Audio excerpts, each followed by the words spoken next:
We are starting to do calligraphy. We're going to need a calligraphy handle and a nib. Some nibs are real thick and square.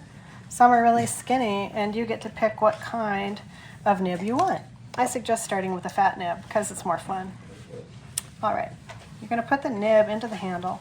It's not really hard. You're noticing I'm not using a ton of force. I'm just sliding it in until it's stable. You're going to need about 2/3 of a pot of India ink. This will ruin your clothes, but it cleans up with water if you catch it while it's wet. It also will wreck our nibs if we don't clean out the nib while it's wet. And we have to clean in between the two metal plates. And for that, we will wet our nib down, and we'll make sure that the toothbrush goes in between the two metal plates. And do this pretty thoroughly, because that India ink is not forgiving when it dries, and it can wreck our nibs. Everyone's been doing a wonderful job at this. All right, we're going to always need a scratch piece of paper. So you're going to need a 2/3 full pot of India ink. The neat thing about India ink is once it's dry, you can watercolor over it because it's water resistant when it's dry. So when I'm starting to draw calligraphy, what I really care about is thick and thin. So I'm going to dip my nib in to about this height of the nib. Let's see. I'm going to drain off. You might have some extra. It might be too much. So you just kind of drain it off a little until it doesn't look like it's really big, full droplets of water. And when you hold your calligraphy pen nib, you've got to do a pointing finger, thumb and index finger, okay? And then you use your longer finger for them to rest on. If you do any other hand hold, you could get really tired. Your hand will get really tired, especially if you're doing some weird holding mechanism. When you're writing calligraphy, your whole arm moves. Notice my wrist isn't doing all the work. My whole arm and shoulder is moving, and that enables me to move very freely, okay? My whole arm. See my arm move? Okay? My arm is moving, not my wrist, okay? You'll have some wrist movement, but notice your arm is on the table and it's moving freely. Now, with calligraphy, it's all about the thick and thin. So when I hold my calligraphy pen, let's turn, I'm going to hold it at an angle, and each alphabet's a little different. So to begin our journey, we're going to be tracing letters.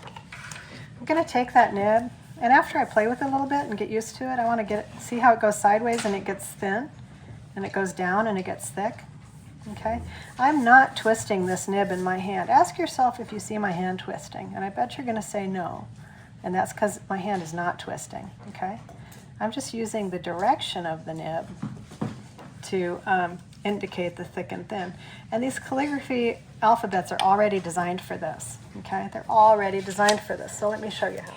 Now, here I have a numbered alphabet. It tells you where the strokes are, 1, 2, and 3.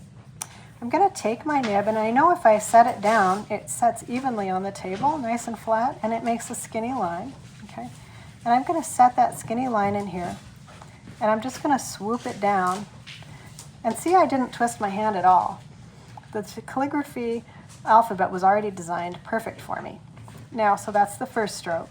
Second stroke is numbered. I go straight over. See how skinny it is? I lift up my pen, and then I lift it up again to the third stroke, okay? And there I have it. Notice that the B is slanted. Now the calligraphy alphabet is not designed for me to have to change how I'm holding this. Notice I'm still holding it the same way. One stroke down, stop and lift. Number 2, I haven't twisted my pen. I kept it the same. I could probably use a little more ink. Okay, yep, time to dip. Okay, number 2, down, across, not twisting the pen. The calligraphy alphabet's already designed to help me. Notice I can snug my nib right into those skinny places, okay? And notice I'm lifting a lot. I'm lifting a lot.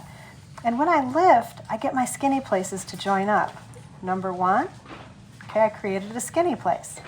Now, number 2, my skinny little side joins up. Lifting it up. Notice I'm not twisting my pen at all. The calligraphy alphabet is accommodating me beautifully. Now, a lot of students do feel the need to fill these letters in like a coloring book, but you don't need to. So I'll show you what not to do, okay? Here's what not to do. If your stroke is too skinny, don't go backwards and try to fill it in. You can see that's not pretty, is it? That's not a beautiful letter. If you don't fill in the whole entire letter, it's totally okay. We're just experimenting with strokes, okay? So if I don't fill in my letter, it's okay. I'm moving on. I'm joining my skinny places, okay? And I'm just moving through this. 1, 2, 3, 4, okay? Moving through. They're not going to be, your first page is not going to be pretty. That is expected. All right, so after I'm going to do all this, let's go to our next bit.